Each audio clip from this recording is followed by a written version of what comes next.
Coming up on today's show, we have got a spoiler-free review of Spider-Man No Way Home. We'll be going through what's in the cinema right now, including West Side Story. And we'll be talking about The Matrix Resurrections, which you can pre-book tickets for.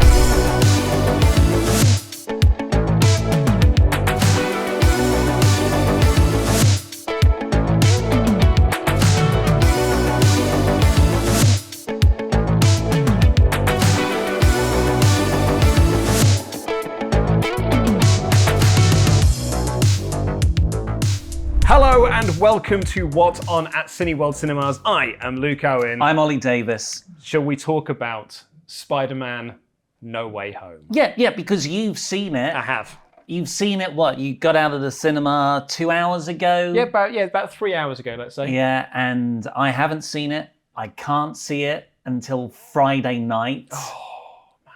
I was trying to all day yesterday, weren't we? I was like, well, I can move this here, I can move that there. And it's 3 hours. It's a 3 hour commitment, a 2.5 hour long movie with all the trailers. And it's not like I can leave before the 20 minutes of this SFX guy did this thing over here. Oh no.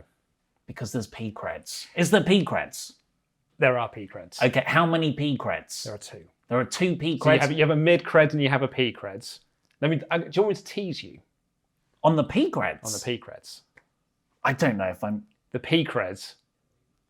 We haven't had P-creds like this in a long time. Oh my God. If I had a penny for every time someone said, oh my God, but these P-creds are different. Yeah, and I'm telling you this time, I'm right. Look.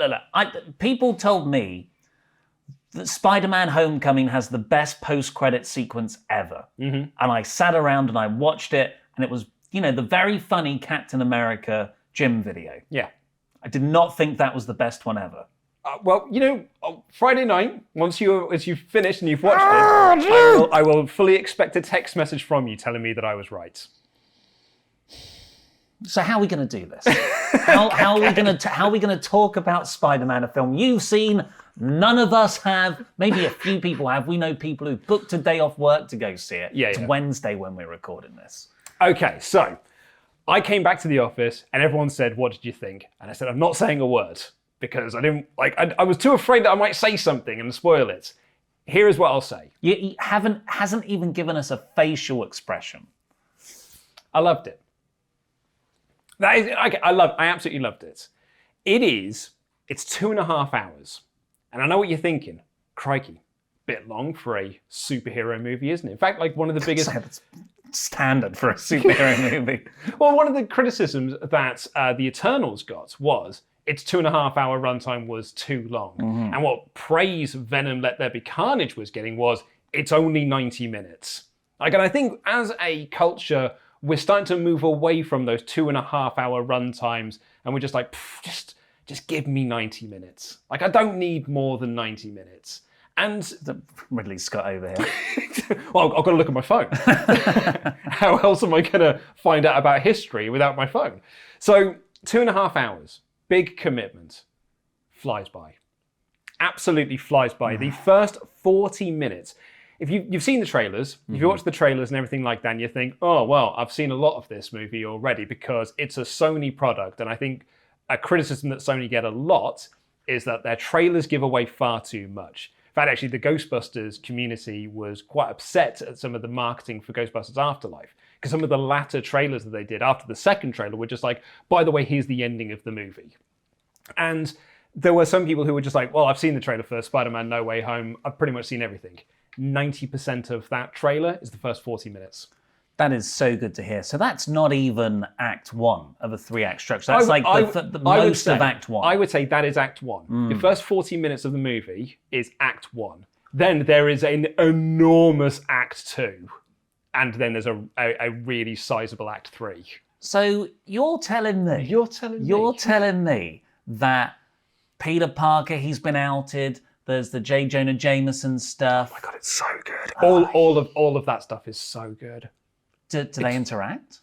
Peter Parker. But that stuff is so good. They go to Doctor Strange's mystical mansion, the one that he shares with Luigi and Wong, and Wong's like, Oh, no, it's Luigi. Well, Luigi's got a haunted mansion. Oh, I see what you're saying. Wasn't the best joke. I did think that's where you were going, but I was like, seems a stretch. Don't do anything while I'm gone, Stephen. And Stephen's like, the Agnes wink. Exactly, because he's like, gee, Willikers, Doctor Strange. So, and he screws up the multiverse. He brings back like Green Goblin, Doc Ock. Doc Ock and Spider-Man team up in an odd couple pairing. This is all the first 40 minutes. Yeah. That's an awful lot of time for people to show up. But that is because you aren't ready for this movie. The movie that you think this is, it's not that movie. This movie, every time I thought it was going to zig, it zagged. What movie did you think it was going to be? Well, I'm trying to speak in vagueness as much as I possibly can. But what I will say is that you're not ready for it. Okay. If you think, oh, I know what, I'm going into this expecting to see this, it's not that. Well, I think there's some things we're all expecting to see. Yes. And that is other Spider-Man actors. Well, I will repeat again. You are not ready for this movie. Maybe I'll just sack off Quizlemania tonight. I'll go and see it. God I think damn. you should. I said, when I got back, and people were like, what did you make of it? The only thing I could say was, I really wish that you were there. I really wish I'd watched this with you or with Laurie or with Terry or with Andy or anyone else that's in our office. I wish I'd seen this with people. I was in a raucous cinema crowd, hooping and hollering, cheering. Really? Tears Tears were shed. It was like being in, when we went to go see Infinity War together, it was like that at times. Oh, great. Because, you're talking about a screening that started at 10:30 a.m. 10 a.m. That's the screening I went to. That's a hardcore audience. Yeah, oh yeah. Oh, we were there, and we were like, there was a group of lads that were chatting to each other about like their theories and things like that. Every one of them was wrong, and I was like, man, I really wish I had that group of friends with me to experience this with. And then when the film ended, I was like, I want to talk to someone about this without being vague. And then the mid-creds actually, I had a lot of things I wanted to talk about. The P-creds, even more things I wanted to talk about. So I think the guidance here is stay off Twitter until you've seen it. Oh yeah, and don't give away any spoilers. Mute the words on Twitter and everything like that. Mute the hashtags. Try and steer clear as much as you possibly can, because there is. This is going to be one of those movies where like the question is, when are you allowed to talk about spoilers? Because I think there's so much in this you want to have a complete secret. Like Sony have kept everything a secret for a reason, right? And so I think that is, and I wonder when is going to be that, is it statute of limitations? Is that the word I'm after? Like when are we going to say, and now we can talk about spoilers. Now we can make, how we now do jokes. Yeah. Like when was that period of time after Infinity War that we could start making those jokes? So what you're saying, correct me if I'm wrong, is, hey, go out and book your Cineworld tickets as soon as possible. As soon as possible. You have to do it as soon as possible because people will just start talking. And make sure you book loads of tickets for friends. Go and see it with friends. People you meet on the streets. See this on a massive screen. Because and this is not a spoiler because it's in the trailer, the Spider-Man Doc Ock fight is awesome. It's so great. And there are some other action sequences in this that I was like, I saw it on a big screen. I wanted to see it on the bigger screen. And then it came up at the end when I was watching, because you have to sit through all of those credits, right? Yeah, there were people that left during the credits. Not your first rodeo. Well, it's not my first rodeo, but if it was their first rodeo, then I think they were very confused because this is not a movie that is made for people who are just walking into their very first MCU Spider-Man movie. That's how I like them. I'm going to go see the third film of this trilogy without seeing any other thing prior.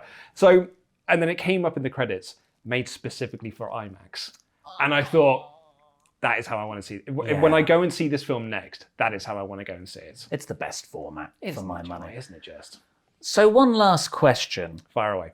Where does it rank?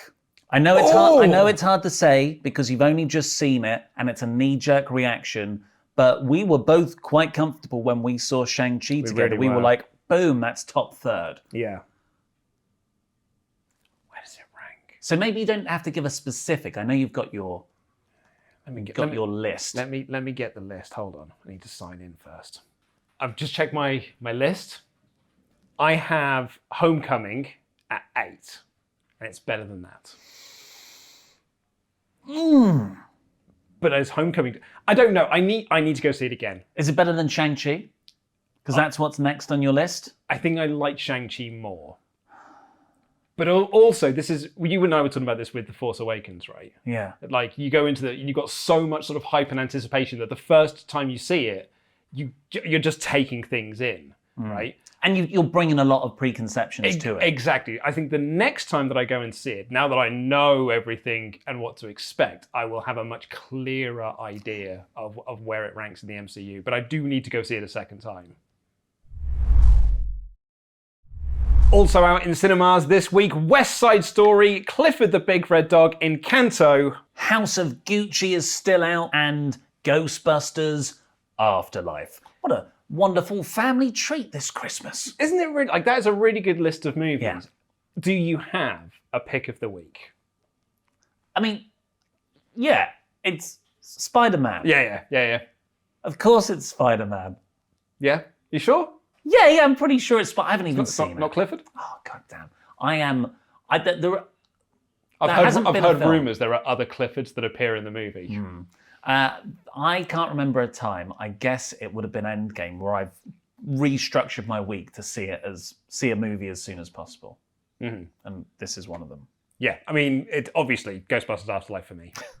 You can also pre-book your tickets for The King's Man and The Matrix Resurrections. Like, you think that the year's over, and then these films like just crop up in the last couple of weeks of the year. And obviously I'm a Matrix guy, and recently a poster on my tube station has popped up, and every time I walk down there's Neo and there's Trinity looking at me.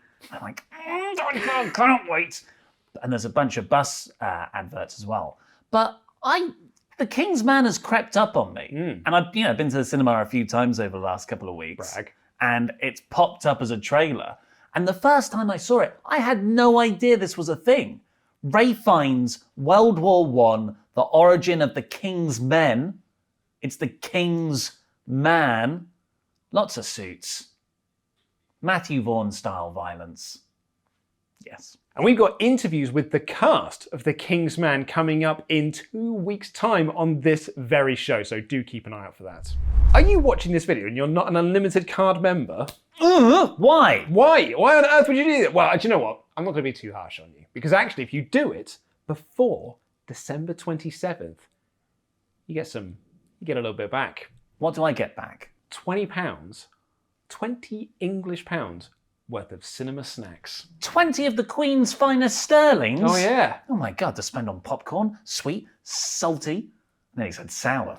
Then get sweet and sour popcorn. Put some Tang Fastics on there. Well, maybe you could, though. That's enough money to go crazy at the pick and mix and the popcorn and create some sugary, salty, soury, weird mix. You know those places where you used to be able to go to, like, milkshake places where you can combine ingredients together? Yeah. I used to get Sugar Puffs and Haribo. What? Yeah. What? Yeah. There's no chocolate in there. No. You're not a chocolate guy. No, I thought, I was in there with some friends and they said, what's the weirdest thing you could possibly think of? And it was the first two things that came to my mind. I was like, Sugar Puff and Haribo. And I got it and it was very nice. I mean, it was just pure sugar, but it was quite delicious. Don't do what Luke did. Don't do that. Just go to Cineworld and get your sign up there for the Unlimited Card. There are so many movies coming out as well. Matrix, Clifford the Big Red Dog, and if you've still got time, Spider-Man No Way Home. And if you're also looking for potential Christmas gift ideas, but you're running out of time, Cinema gift cards get emailed to you. So you can do it on not Boxing Day, you can do it on Christmas Eve. Oh. So it's ready for you then on Christmas Day. I know what my dad's getting me then. That is when he does his Christmas shopping. Yeah. Every year. Yeah. Every year. And there's only so many times you can get a car freshener. Wooden ties. So he used to work at Winter Wonderland, in central London. And it's just exclusively wooden tie shops there. I don't know if you've been. I haven't been in many years. 2 years I got wooden ties. Like because he forgot the previous year that he got me one. A tie's made of wood. Yeah. It's not a functional piece of clothing. Doesn't sound like it. No. And if you're not in the mood to watch some new films, like if you're not really in the mood to watch Spider-Man No Way Home, hey, guess what? We've got some special screenings at Cineworld Cinemas, including It's a Wonderful Life in its 75th anniversary re-release on the 20th of December. And Die Hard on the 21st. What's the better Christmas movie? It's a Wonderful Life. Yes, correct. There's literally no other answer to that. And, we can get excited for next year as well. Because there are movies coming out next year. Oh, really? Yeah, there are. Yeah, this isn't the Yes! end. This isn't the end of films. Yes. They're not ending with The King's Man and being like, "That's it, we're done." With perfection achieved. Shut the door. We're not doing any more of these now. No, in fact, on January 5th, we've got an unlimited screening. Now, normally at this point, we tell you what that unlimited screening is, but this time we're not. Oh. It's a secret unlimited screening. A mystery screening. A mystery screening. This is the wording I've been given as well.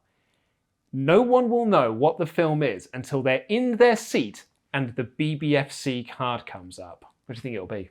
Clifford. Again. Let's smash 2022 from the start. It's Cliff Richard, the Great 80 Tour. Yes. And this Sunday, the Nutcracker Ballet will be shown in select cinemas. But that's all we've got time for on this edition of What's On at Cineworld Cinemas. Please do click the links in the video description down below to get tickets for any of the movies that we have discussed today, including Spider-Man No Way Home. Get your ticket for it right now. Also, you can get more audio waffle from these two idiots by downloading the audio podcast version of this wherever you get your podcast from. But until then, I've been Luke Owen. I've been Ollie Davis. And that's What's On.